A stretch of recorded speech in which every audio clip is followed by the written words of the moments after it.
Assalamualaikum warahmatullahi wabarakatuh. Halo pemirsa SBTV dan RSI TV dimanapun Anda berada. Kembali berjumpa dengan saya Pristi Indriana dalam acara kesayangan kita tentu saja, yaitu Ragam Kesehatan. Acara ini terselenggara berkat kerjasama RSI TV dan SBTV.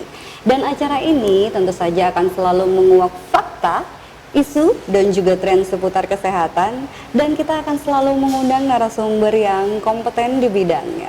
Dan pada hari ini kita sudah menghadirkan satu narasumber kita yang luar biasa. Beliau adalah Ibu Windarti Aji, Magister Psikologi. Beliau adalah seorang psikolog dan bekerja di Rumah Sakit Umum Daerah Sultan Imanuddin Pangkalan Bun, tepatnya di Klinik Psikolog dan Klinik Tumbuh Kembang Anak. Dan selain di RSSI, beliau juga berpraktek di Alkit Center dan bekerja di sana dari pukul berapa, Ibu? Pukul 13.30 setelah dari rumah sakit. Setelah dari rumah sakit langsung ke Alkit Center. Setiap hari, Ibu? Dengan janjian. Oh, dengan janji. Oke, baik. Nanti akan kita sampaikan kembali kepada pemirsa kita. Dan hari ini tema yang kita bahas sangat-sangat penting sekali, pemirsa. Bagi ibu-ibu nih, para orang tua sepertinya harus stay tune di depan televisi Anda dan bawa catatan ya, Bu ya. Karena ini yang akan disampaikan oleh Ibu psikolog kita sangat penting sekali mengenai tumbuh kembang anak. Langsung saja kita akan menyapa narasumber kita dan berbincang-bincang langsung dengan narasumber kita pada hari ini. Assalamualaikum, Ibu. Waalaikumsalam. Bagaimana kabarnya hari ini? Alhamdulillah sehat. Alhamdulillah sehat. Terima kasih, Ibu, sudah berkenan meluangkan waktu untuk hadir bersama kita dalam acara Ragam Kesehatan. Tentu saja di sela-sela jadwalnya yang sangat sibuk ya, Bu ya. Tapi tetap semangat. Insya Allah. Baik, tema kita hari ini kita harapkan sangat-sangat bermanfaat bagi pengetahuan masyarakat kita ya, Bu ya. Mengembangkan wawasan masyarakat kita yang mungkin dari belum tahu jadi tahu, yang sudah tahu lupa jadi ingat kembali gitu. Tentang tumbuh kembang anak sangat penting sekali. Langsung saja nih, Bu, mumpung ada ahlinya, kita mau tahu nih sebenarnya apa sih tumbuh kembang itu? Tumbuh kembang itu sebenarnya terdiri atas dua kata ya, tumbuh kembang, artinya bertumbuh dan berkembang. Bagaimana seorang anak itu bertumbuh dan berkembang. Nah, pertumbuhan ini atau bertumbuh ini adalah terkait dengan fisik anak atau fisik seseorang, terkait dengan berat badan, tinggi badan, lingkar kepala, apakah normal atau tidak, atau sesuai dengan umurnya atau tidak, sesuai dengan pertumbuhan fisik sesuai dengan umur anak saat itu. Untuk perkembangan adalah terdiri atas bagaimana perubahan yang terjadi pada seseorang mengikuti aspek-aspek yang terdiri atas aspek kognitif, bahasa, terus sosial, dan juga mungkin visual, motorik, dan emosinya. Baik. Jadi ini setiap anak itu mempunyai perkembangan masing-masing. Jadi tapi mereka mempunyai tahap perkembangan yang harus mereka selesaikan sesuai dengan usianya. Sudah ada tahap yang memang ditentukan gitu ya, Bu ya. Jadi ada tahapan tersendiri atau stase tersendiri bagaimana anak itu bisa menyelesaikan tugas-tugas perkembangan ataupun tahap perkembangannya itu. Baik. Jadi memang harus dilewati. Jadi yang garis bawahnya tadi ada tumbuh dan kembang. Berbeda itu ya, Bu ya. Mungkin di masyarakat itu yang sering masih belum diketahui. Dikira sama aja tumbuh atau berkembang gitu. Ternyata kalau tumbuh lebih ke fisik ya, Bu ya. Mungkin bertambah tinggi, bertambah besar gitu ya. Tapi kalau berkembang lebih ke emosi psikologinya gitu. Kalau berkembang itu lebih ke arah yang hal-hal yang mungkin tidak terlihat dan juga bisa terlihat. Mungkin yang tidak terlihat adalah emosi. Emosi. Mungkin juga tidak terlihat adalah faktor sosial. Jadi juga cara dia bersosialisasi gitu ya. Atau juga yang tidak terlihat adalah kemampuan berpikir anak. Kemampuan berpikir. Itu yang terlihat atau sesuatu yang bisa ditampak oleh orang lain mungkin dari aspek perilaku. Itu adalah perkembangan. Jadi yang memang secara kasat mata gitu. Jadi gitu yang harus diketahui sekali oleh ibu-ibu dan bapak-bapak di rumah gitu ya. Oke, penting sekali ternyata ini memang benar-benar bermanfaat sekali ini hari ini. Nah, bagaimana dengan aspek-aspek yang dilihat, Bu? Apa aja sih yang dilihat selain tadi sudah ada Ibu singgung sih ya tentang tumbuh itu secara fisik. Juga berkembang itu lebih ke psikologis gitu ya, ke arah emosi. Tapi ada lagi nggak sih yang memang harus ditekankan kepada masyarakat kita tentang tumbuh kembang anaknya itu aspeknya apa aja gitu? Ada beberapa aspek yang terkait dengan tumbuh kembang anak ya. Saya lebih mengarah pada aspek perkembangannya ya. Di sini ada aspek yang pertama adalah mungkin adalah aspek motorik ya. Motorik, Aspek pergerakan motorik, ya. pergerakan. Oke. Di sini bagaimana anak itu bergerak sesuai umurnya atau tidak. Oke. Misalnya pada anak umur 3 bulan atau 2 bulan atau 4 bulan, mereka seharusnya mungkin sudah bisa tengkurap. Tapi pada saat umur segitu sampai umur 6 bulan dia belum bisa tengkurap. Berarti ada masalah di dalam Berarti ada delay motorik, gitu ya, Bu, ada ya? keterlambatan di dalam gitu, pergerakan oke. ataupun mungkin ini ada motorik kasarnya ya, Oke, motorik kasar baik. pada anak. Mungkin di perkembangan pada aspek bahasa. Misalnya seharusnya anak ini mungkin harusnya ngoceh, sudah ada Oke. ngoceh tapi diam aja atau tidak menangis. Itu sebenarnya adalah salah satu aspek bahasa yang harusnya berkembang. Misalnya Oke, pada baik. saat anak umur mungkin 6 bulan dia sudah bisa bilang mama papa Mama, maupun tanpa maksud memanggil mamanya Iya, atau papanya, tetapi dia ngoceh sudah bisa gitu ngoceh ya. gitu. Nah ternyata dia belum, berarti ada hambatan gitu. Itu barangkali di masyarakat dikira wah anak saya pinter banget pendiam gitu ya. Padahal Anteng ternyata gitu ya. keterlambatan gitu ya. Itu anteng anaknya. Iya, anteng banget nggak cerewet Iya. gitu. Jadi orang tuanya pun juga nggak repot. Iya, tapi ternyata itu malah masalah bagi perkembangan anak gitu ya, Bu ya. Nah, berikutnya mungkin adalah aspek sosial. Aspek sosial ini mungkin kita bisa lihat dari awal-awal kehidupan anak. Anak ini ada kontak mata tidak? Dengan paling tidak dalam orang yang terdekatnya pertama adalah ibu. Pada saat anak menyusui itu ada kontak mata tidak? Atau dia bisa mengetahui atau dia bisa memandang wajah ibunya pada saat menyusui atau tidak? Itu adalah salah satu sosial pertama yang sosialisasi tentang interaksi sosial pertama yang dilakukan oleh seorang anak pada lingkungan.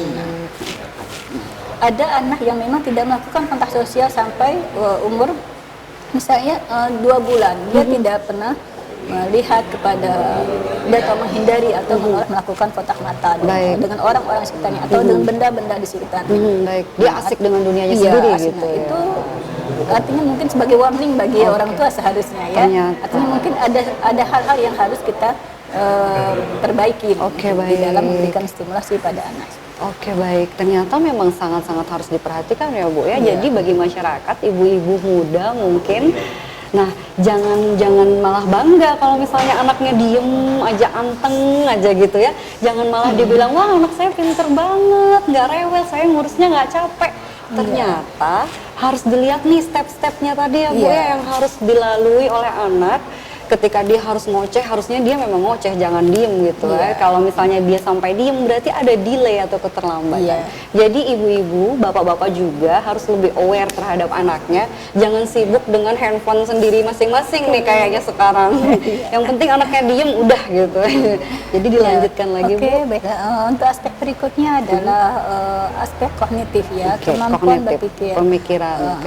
Jadi kemampuan berpikir ini akan bisa terlihat kepada bayi atau anak. Itu misalnya pada saat kita menyatakan meminta dia mengambil sesuatu ataupun meminta dia mungkin melempar bola. Ayo sini, dia bisa paham atau tidak. Itu salah satu sebagai deteksi awal kita untuk mengetahui apakah anak kita mengalami delay dan kemampuan kognitifnya atau tidak. Baik.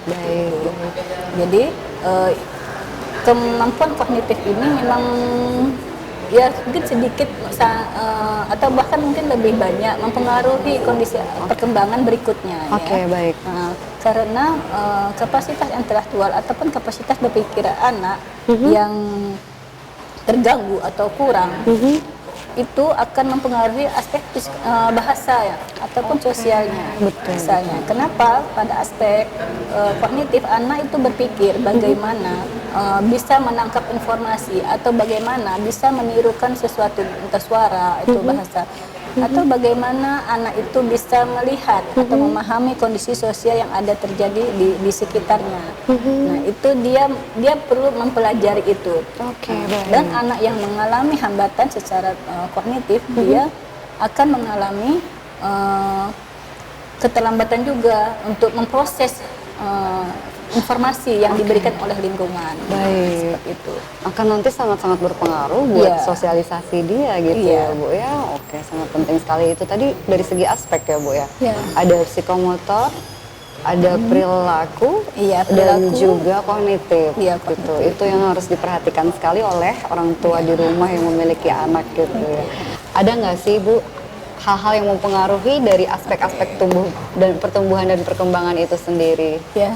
Ada beberapa hal yang bisa mempengaruhi tumbuh kembang anak. Itu yang pertama mungkin adalah faktor genetik. Genetik. Yang kedua adalah faktor nutrisi. Yang kedua faktor nutrisi. Yang ketiga itu stimulasi yang diberikan lingkungan kepada anak. Baik. Itu adalah faktor dasar ya. Mungkin ada beberapa faktor yang lainnya. Untuk yang pertama adalah faktor genetik. Ini juga terkait dengan bagaimana kondisi kehamilan sang ibu, dan juga bagaimana kondisi ataupun juga kesehatan ibu pada saat hamil. Nah, selain itu juga apakah memang ada keturunan ya, bisa aja seperti itu. Ada saja yang mungkin sebelumnya punya keluarga atau yang memang mengalami keterlambatan di dalam perkembangan. Bisa mempengaruhi juga ya Bu? Iya. Misalnya seperti dengan kasus individu yang mengalami kekerdilan. Itu kan kadang memang karena orang tuanya memang secara fisik juga mengalami kekerdilan. Sehingga kekerdilan kebanyakan janinnya juga akan lebih tidak berkembang sama. Baik. Itu dari segi faktor genetik ya. Tadi masih ada faktor nutrisi dan faktor stimulasi. Menarik sekali nih Bu, sebelum Ibu lanjutkan, kita akan rehat terlebih dahulu.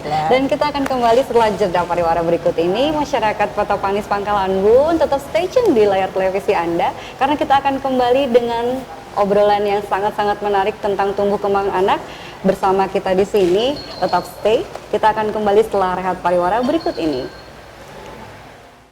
Baik pemirsa SBTV dan RSI TV dimanapun Anda berada, kita kembali lagi dalam acara Ragam Kesehatan dan masih bersama saya Pristi dan juga Ibu Windarti.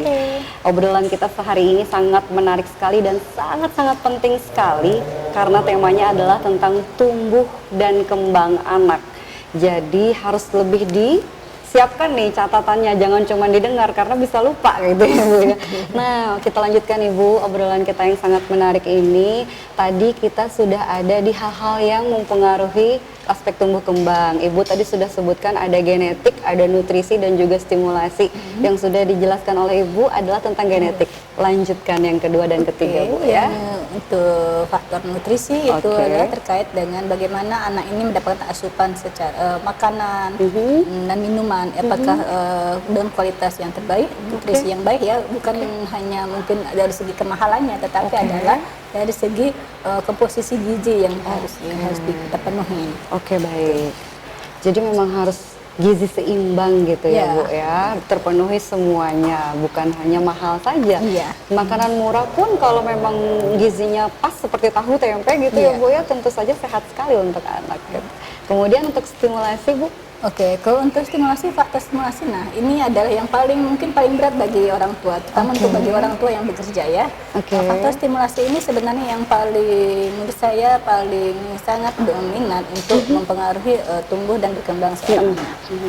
Pada saat faktor genetik tidak bermasalah, pada saat faktor nutrisi tidak masalah, di mana ternyata stimulasi yang diberikan lingkungan, terutama orang tua atau keluarga terdekat atau yang mengasuhnya itu tidak sesuai atau tidak tepat, anak akan bertumbuh dan berkembang menjadi tidak seperti anak-anak seusianya dia. Misalnya anak yang tidak mendapatkan stimulasi bahasa misalnya. Pada saat anak seharusnya dia bisa ngoceh, dia harus bisa menyebutkan kata mama, kata papa, ternyata orang tuanya pun tidak pernah mengajak berbicara, orang tuanya pun tidak pernah terlibat untuk berinteraksi dengan anaknya. Sibuk sekali gitu Sibuk ya, sekali. Bu, ya. Nah, artinya anak tidak belajar, anak tidak bisa mempelajari bahasa itu seperti apa, ngomong mama itu seperti apa, atau ngomong minum susu itu seperti apa. Anak tidak akan belajar seperti itu. Kenapa? Ya, karena stimulasi yang diberikan orang tua atau yang mengasuh tidak tepat gitu ya. tidak tepat. Artinya ya mungkin mungkin diberikan tayangan misalnya, diberikan mungkin video, mungkin ada anak bernyanyi atau ada video-video yang sekarang kan sudah banyak nih video supaya bisa anak bisa bernyanyi, supaya anak bisa berbicara, tetapi tidak ditemani. Itu artinya anak asik dengan video itu sendiri. Anak hanya belajar tanpa ada pemilahan, tanpa ada bahwa ini bahasa yang mungkin bisa digunakan atau ini bahasa yang tidak boleh digunakan. Akhirnya anak lebih banyak mengadopsi bahasa-bahasa yang seharusnya dia tidak gunakan, yang harus tidak gunakan dalam kehidupan sehari-hari. Nah, inilah kenapa faktor stimulasi sangat penting di dalam tumbuh kembang anak. Stimulasi juga misalnya untuk kemampuan motoriknya atau kemampuan bertumbuhnya. Apabila orang tua tidak memberikan stimulasi, misalnya ayo kita ngajak misalnya main lompat-lompat, main lempar bola, main nendang bola misalnya, itu tidak dilakukan oleh orang tua ataupun yang pengasuhnya. Nah, akhirnya anak tidak belajar bagaimana menendang, anak tidak belajar bagaimana bisa memfokuskan kepada sasaran atau target.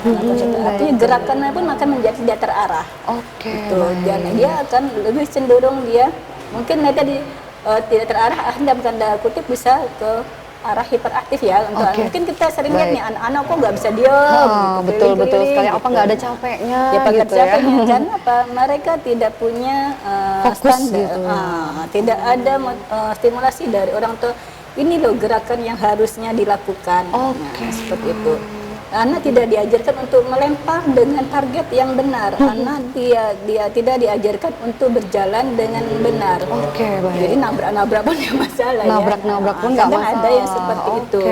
Artinya anak belajar dengan sendiri memang belajar dengan sendiri. Tanpa ada pendampingan. Iya, tapi tidak ada pendampingan. Jadi anak tahunya misalnya harusnya dia bisa menghindari bahaya, tetapi karena tidak ada stimulasi atau pembelajaran dari lingkungan, udah ditabrak aja, mungkin lubang atau apa langsung ke lubang, atau ada mungkin ada meja atau apa, dia tidak menghindari, udah dilompatin sama dia, dinaikin. Jadi anak belajar menghindari bahaya itu dengan caranya sendiri. Tidak kok ini ada kursi, ini dipindahin dulu, digeser baru jalan. Itu adalah bagaimana kita menstimulasi anak. Ternyata sangat penting sekali ya Bu ya, walaupun dengan cara yang sederhana gitu ya, dengan hanya mengajak anak bermain lempar bola, sepertinya mungkin kalau kita pikir begitu saja ya, tapi ternyata sangat-sangat bermanfaat sekali. Baik, ini bagi pemirsa yang harus memang ditekankan sekali, terutama bagi orang tua yang baru memiliki anak gitu ya Bu ya. Ini benar-benar nih, mulai sekarang harus dirubah pola pikirnya, mindsetnya harus dirubah. Jangan lagi ngebiarin anak fokus dengan gadget sendiri gitu ya Bu ya. Karena sekarang ini sepertinya yang kita lihat, anak sibuk dengan HP sendiri aja. Biarpun ini asal diem aja orang tuanya seneng gitu ya. Ternyata anak harus distimulasi. Jangan biarkan dia bermain sendiri tanpa pendampingan gitu ya Bu ya. Oke, itu tadi hal-hal yang mempengaruhi. Bagaimana dengan cara kita menilai tumbuh kembang Bu? Cara kita menilai tumbuh kembang anak kita sederhana sekali. Sebenarnya mungkin pemerintah sekarang kan sudah mengadakan posyandu ya, posyandu. Di situ sudah diberi kartu menuju sehat ya, KMS ya. Itu sebenarnya kita bisa menilai pertumbuhannya. Apakah anak ini pertumbuhannya normal atau tidak normal, berat badannya, apa namanya lingkar kepalanya, tinggi badan. Misalnya terjadi berat badannya tidak normal, entah itu kurang ataupun lebih, misalnya atau berlebih, otomatis anak ini akan mengganggu aspeknya perkembangan yang lainnya. Pada saat dia mungkin terjadi obesitas, otomatis dia Malas kemampuan bergeraknya jadi mager ya. Malas gerak, betul banget. Jadi dia akhirnya lebih ke arah perilakunya menjadi lambat gitu ya Bu ya. Jadi seperti itu. Ternyata sangat berpengaruh sekali. Mungkin bisa juga kalau memang sangat membantu, bisa misalnya sekarang sudah banyak ya, mungkin bisa orang tua yang paham terhadap informasi dari internet itu bisa googling ya, bisa cari mungkin tentang perkembangan anaknya. Yang usia berapa harusnya sudah bisa ngapain ya, gitu itu paling ya, Bu, tidak sebagai patokan saja sih. Sebagai dasar kita menilai tadi itu ya Bu ya. Jadi memang penting sekali peranan tenaga kesehatan juga mungkin ya Bu ya, memberikan edukasi kepada ibu-ibu sebelum melahirkan mungkin ya Bu ya. Dan ini salah satu wadah kita ini, memberikan pengetahuan kepada masyarakat dalam acara ragam kesehatan ini ya Bu ya. Mudah-mudahan diambil positifnya gitu. Dan juga generasi milenial, tentu saja ibu-ibu muda yang sekarang, jangan gunakan medsos Anda hanya untuk bersenang-senang, hanya untuk selfie-selfie saja, tapi gunakan untuk hal-hal yang bermanfaat tentu saja ya Bu ya, hal yang positif gitu. Nah, kalau tadi sudah Ibu bilang bahwa bagaimana cara menilai mudah sekali seperti itu tadi. Lalu jika sudah terlanjur terjadi ada pertumbuhan dan perkembangan yang tidak optimal, bagaimana kita mengatasinya? Kalau untuk pertumbuhan atau perkembangan yang tidak optimal itu bisa artinya pertama-tama yang pertama kita lakukan adalah untuk memastikan dulu bahwa status pertumbuhan anak kita itu memang normal atau tidak. Itu dulu. Ya, karena jangan juga karena kita sudah googling nih, oh ini anakku begini, ya, ini anakku begini. Artinya ngambil kesimpulan sendiri, udah anaknya ditangani seperti itu. Artinya penanganannya tidak tepat. Yang pertama adalah kita mungkin perlu mencari informasi mungkin kepada yang ahlinya ya, untuk mengetahui bagaimana sebenarnya apa yang terjadi pada perkembangan anaknya. Nah, yang kedua, apabila memang telah terjadi perkembangan ini tidak optimal, itu anak artinya harus ditangani segera, entah itu melalui mungkin keterapian fisik atau pendekatan perilaku ataupun mungkin perlu dengan obat-obatan. Seperti itu. Sampai pada obat-obatan juga ya Bu? Iya. Mungkin contohnya adalah mungkin kasus-kasus anak dengan hiperaktif. Untuk dan kondisi hiperaktif yang tertentu, anak kadang-kadang membutuhkan yang namanya obat untuk membantu meringankan hiperaktivitasnya. Ternyata sampai ada terapi obat juga. Iya. Jadi memang harus datang ke ahlinya ya Bu ya. Sebenarnya kapan sih yang dianjurkan untuk datang ke ahlinya? Mungkin nih di masyarakat kita, kalau di kota besar mungkin sudah paham ya Bu ya, bahwa mereka harus datang ke ahli psikolog kayak gitu-gitu. Tapi kalau di Pangkalan pun mungkin masih kurang pengetahuan. Ibu-ibu muda kita masih kurang pengetahuan, biasa aja gitu. Kapan sih dianjurkan untuk datang ke ahli tumbuh kembang ini? Mungkin bisa kita awali dari pada saat kita melihat perkembangan anak kita ini kok berbeda seperti anak-anak pada umumnya. Kita lihat itu yang menjadi kata kunci kita sebagai orang tua. Anak ini seharusnya sudah bisa bicara, anak umur segini teman-temannya sudah bisa bicara, kita tidak. Mungkin kalau keterlambatan itu hanya 1 bulan atau 2 bulan dari tabel yang seharusnya, itu mungkin kita masih dianggap sebagai sesuatu yang normal, masih wajar gitu. Nah, tetapi kalau sudah lebih dari 6 bulan atau bahkan lebih dari setahun, itu artinya sudah keterlambatan dan itu harus dikejar. Nah, pada saat seperti itu, memang misalnya anak kita umur 3 tahun, tetapi dia belum bisa bicara sama sekali. Nah, pada saat seperti itu, kita lihat kondisi mungkin anak tetangga kita itu dengan usia yang sama, dia sudah bisa ngoceh, sudah bisa bicara, gitu. Ya, sudah bisa menyusun kalimat misalnya. Itu artinya kita ada masalah nih di anak kita. Nah, sebaiknya memang kita harus mungkin selain googling, selain mencari informasi di internet, tetapi juga kita harus lebih pastinya kita datang harus ke ahlinya. Tanyakan kepada yang ahlinya. Ternyata pun membandingkan anak kita dengan anak orang lain boleh ya Bu untuk hal-hal yang positif Ya, tentu saja. artinya gini, maaf, untuk membandingkan dalam hal ini kita melihat status perkembangan kita, bukan membandingkan misalnya ada kan kamu kok masih belum bisa bicara, anak tetangga sebelah udah bisa, kamu kok masih belum bisa. Nah, itu tidak boleh yang tidak juga. boleh, tetapi itu hanya sebagai warning bagi kita. Kita melihat gitu, karena setiap tahap perkembangan itu berbeda-beda. Tetapi tidak juga terlalu jauh, tidak terlalu jauh. Ada prosesnya, proses berkembang itu sendiri bagaimana. Anak ini sudah melewati itu tidak. Misalnya kita sudah memberikan stimulasi yang baik nih menurut kita, tetapi ternyata anak ini perkembangannya tetap stagnan di situ. Nah, berarti ada masalah. Perlu gitu. kita Nah, itu yang tanya harus, gitu ke diri kita juga. Iya. Jadi membandingkan tadi bukan membandingkan hal-hal yang menyudutkan anak kita tentu saja, bukan membuat dia makin down tentu saja, tapi kita melihat saja gitu ya. Kok anak tetangga usianya udah sama kayak anak saya, udah aktif banget, udah bisa berbicara yang lancar, udah bisa lari-lari, kok anak saya belum? Mungkin di situ ya Bu ya. Mengapa ini? Mungkin tadi ya membandingkan ini maksudnya gini, sebagai orang tua kita bisa menjadi penilaian dari diri kita sendiri. Ada apa sih? Ada apa sih yang terjadi pada anak kita? Apakah stimulasi ini kurang-kurang? Atau dari diri kita sebagai orang tua ini memang tidak memberikan contoh tidak memberikan sesuatu yang pas buat anak kita. Baik. Jadi memang harus sering-sering introspeksi ini sebagai orang tua ya. Jangan langsung main nyalah-nyalahin aja gitu. Tetap harus introspeksi, kembali lagi kepada kita tadi.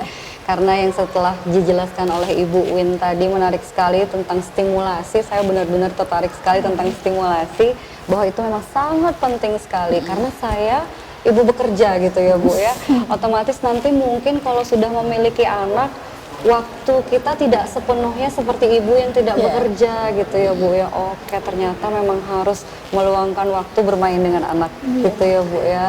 Mungkin ini ya Mbak ya, selain ibu yang bekerja, mungkin juga ibu yang memang bekerja di rumah ya, bekerja di rumah sebagai ibu rumah tangga gitu. Itu terkadang juga tidak punya waktu ya, tidak punya waktu untuk menemani, untuk terlibat bermain bersama anak.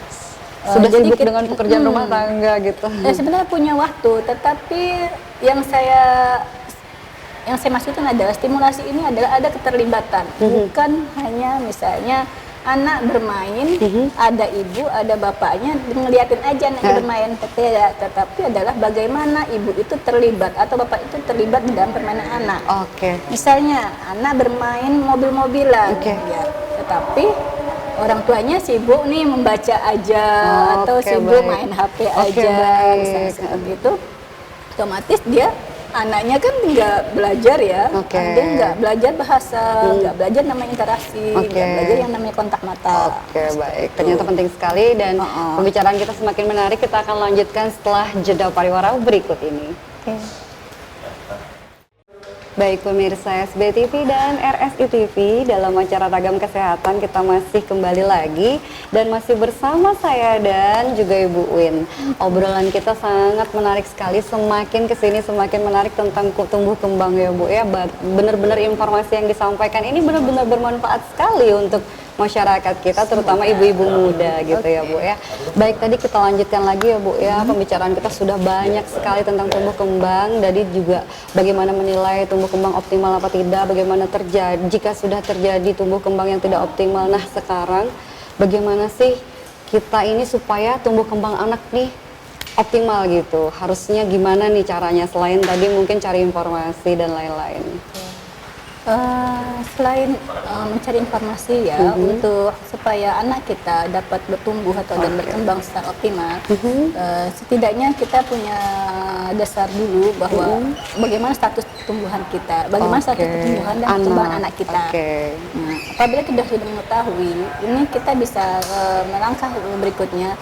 Adakah yang normal, ataukah adakah yang tidak normal, ataukah ada sedikit penyimpangan dari ataupun keterlambatan dari pertumbuhan dan perkembangan anak kita. Baik. Mungkin di awalnya adalah mungkin kita untuk melihat status kembang, kita bisa melakukan pemeriksaan misalnya ke puskesmas, ke rumah sakit, ke klinik tumbuh kembang atau yang posyandu tadi itu. Nah, itu bisa kita lakukan untuk melihat status tumbuh kembang anak. Baik. Nah, apabila ternyata ditemukan, ternyata tumbuhan dan perkembangan anak kita itu tidak sesuai usianya saat ini, otomatis anak perlu ditangani atau ada perbaikan untuk pertumbuhan dan perkembangan anak. Untuk yang selain kita melihat nutrisinya, ya setelah kita mengetahui status perkembangan anak, kita mungkin adalah berarti anak ini perlu stimulasi atau tidak. Nah, pada saat ini ada menstimulasi bagaimana mungkin perkembangan bahasanya, bagaimana sosialnya. Mungkin ibu-ibu yang atau orang tua ataupun ayah ya, itu harus juga bekerja sama. Jangan cuma ibu terus yang diam masing-masing gitu ya. Nah, anaknya juga tidak akan belajar berbicara, anak juga akan sulit untuk mempelajari bahasa, tidak mempelajari kontak, bagaimana melakukan kontak mata ataupun melakukan interaksi dengan orang lain. Seperti itu. Ternyata anak itu akan mencontoh orang tuanya ya Bu ya? Iya, karena anak itu belajar dari melihat. Karena faktor pembiasaan itu adalah salah satu faktor yang paling menjadi tempat bagi anak untuk belajar. Oke, baik. Makanya tadi orang tua perlu sekali pengetahuannya Bu ya? Iya, seperti itu. Dan berikutnya adalah mungkin yang menjadi supaya anak menjadi lebih optimal, dan mungkin salah satunya adalah fasilitas atau sarana untuk bagaimana anak itu terstimulasi dengan baik. Misalnya alat permainan yang mungkin kita berikan ada permainan yang sifatnya edukatif, yang sifatnya memacu anak untuk bisa belajar, bertumbuh dan berkembang.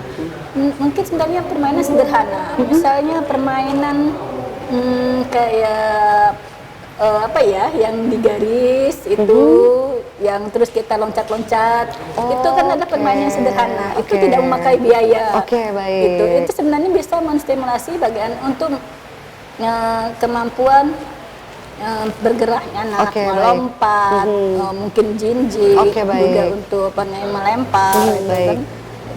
Mungkin peran-peran tradisional mungkin sebaiknya kita bisa kembangkan ya, untuk bisa menstimulasi tumbuh kembang anak. Walaupun sekarang sudah jarang anak-anak memainkannya. Memang ditinggalkan sekali sekarang. Ya sebenarnya fasilitas satuan sarana itu ada hal yang sederhana saja, tetapi kadang kita lupa. Kita lebih cenderung mencari yang mahal-mahal lah, mungkin cari yang bisa dibeli langsung tanpa orang tua juga harus ikut repot-repot main. Nah itu seperti itu. Ternyata itu juga kurang tepat ya Bu ya. Baik, menarik sekali perbincangan kita hari ini. Banyak sekali pertanyaan-pertanyaan yang masih ingin Pristi sodorkan kepada ahli kita saat ini, tapi waktu kita terbatas di acara ini Ibu. Jadi mohon Ibu simpulkan pembicaraan kita hari ini agar masyarakat kita lebih paham apa yang kita sampaikan. Jadi kesimpulannya adalah tumbuh kembang itu merupakan sesuatu tahapan yang paling penting di dalam hidup manusia. Ya dari awal dia hidup, dia berada di dunia sampai dia nanti itu sebenarnya kita adalah bertumbuh dan juga berkembang. Sampai tua pun kita sebenarnya juga bertumbuh dan berkembang. Tetapi bagaimana kita bisa melewati tahapan itu, bagaimana kita berproses di dalam bertumbuh dan berkembang itu. Nah di sini sangat diperlukan, sangat penting perannya adalah dari orang tua ataupun orang-orang yang menjadi objek kelekatan dari si anak ataupun individu itu. Jadi semakin anak itu mendapat pengasuhan, mendapat stimulasi yang tepat dari orang tua, itu anak akan bertumbuh dan berkembang menjadi lebih baik, menjadi sesuai, paling tidak sesuai dengan tahapan yang harus diselesaikannya. Mungkin harus saya garis bawahi, ini kita tetap harus melihat kondisi khusus yang dimiliki anak. Misalnya anak dengan retardasi mental atau anak dengan cerebral palsy. Otomatis memang secara pertumbuhan dan perkembangan mereka akan mengalami keterlambatan. Jadi kita tidak bisa memaksakan anak untuk mengikuti tahapan perkembangan seperti anak-anak pada umumnya. Baik. Mungkin itu harus dibahas di sesi khusus ya Bu ya.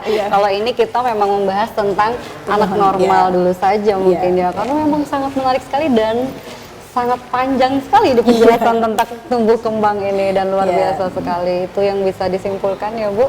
Mudah-mudahan masyarakat paham apa yang kita bicarakan dan lebih aware, lebih peduli lagi terhadap tumbuh kembang anak. baik masyarakat Kota Manis Pangkalan Bun. Menarik sekali pembicaraan kita tentang tumbuh kembang anak dan banyak sekali pelajaran yang bisa kita ambil. Yang harus mungkin Kristi garis bawahi tadi dari penjelasan Ibu Uin adalah tentang bagaimana kita memfasilitasi anak kita, menstimulasi anak kita agar tumbuh kembangnya dapat optimal sesuai dengan batasan usianya, sesuai dengan tahapan yang harusnya dia selesaikan gitu ya Bu ya. Dan pemirsa, ubah mindset kita bareng-bareng bahwa ternyata memberi fasilitasi terhadap anak tidak harus mahal, tapi harus kreatif mungkin ya Bu ya. Lebih tepatnya ibu-ibu muda sekarang jangan juga mengharapkan ibu terus nih. Bapak-bapak juga harus berpartisipasi, jangan diserahin sama ibu aja gitu ya. Harus bekerja sama. Jadi tidak perlu yang terlalu mahal, terus jangan mengejar gengsi saja, tapi ternyata tidak edukatif untuk anak ya Bu ya. Ternyata harus kreatif, dari hal sederhana kita buat anak kita jadi lebih nyaman di rumah, jadi bisa menstimulasi semua yang tiga aspek tadi ya Bu ya, yaitu psikomotor, kognitif dan juga bahasanya. Ternyata itu yang harus benar-benar diperhatikan gitu ya. Mudah-mudahan dari perbincangan kita hari ini bisa memberikan manfaat kepada masyarakat Kota Manis Pangkalan Bun. Dari yang tidak tahu jadi tahu, dari yang sudah tahu mungkin terlupakan jadi ingat. Dan mungkin nih, saya yakin nih Bu, banyak banget nih pertanyaan dari masyarakat kita tentang tumbuh kembang yang tadinya belum kita sampaikan di sini karena limit acara kita, limit waktu kita terbatas. Jangan khawatir, Bapak Ibu bisa datang kepada ahlinya yang sudah ada bersama kita. Beliau adalah Ibu Windarti Aji, Magister Psikologi. Beliau adalah seorang psikolog yang bekerja di RSUD Sultan Imanuddin Pangkalan Bun. Beliau berpraktek di Klinik Tumbuh Kembang dan Psikologi RSSI setiap hari ya Bu ya, setiap pagi pukul jam 8. Pukul 8 sampai kira-kira pukul 13.30 ya Bu ya, setiap Senin sampai Sabtu. Atau bisa juga bikin janji sama Ibu untuk bertemu di Alkit Center yang beralamat di Jalan Iskandar, Kelurahan Madorejo gitu ya Bu ya. Karena ini sangat penting sekali untuk tumbuh kembang, harus lebih aware terhadap tumbuh kembang anak kita. Jangan biarkan anak kita bermain sendiri tanpa pendampingan. Tetap positif, lakukan hal-hal yang positif, berpikir positif agar hidup kita menjadi lebih sehat dan lebih bahagia. Saya Pristi Indriana selaku pembawa acara mewakili seluruh kru yang bertugas mengucapkan terima kasih yang sebesar-besarnya atas perhatian pemirsa dan mohon maaf yang sebesar-besarnya pula jika terdapat kekurangan dan kesalahan selama kami berbincang-bincang dalam acara Ragam Kesehatan. Wabillahi taufiq wal hidayah. Wassalamualaikum warahmatullahi wabarakatuh. Sampai jumpa dalam acara Ragam Kesehatan berikutnya. See you.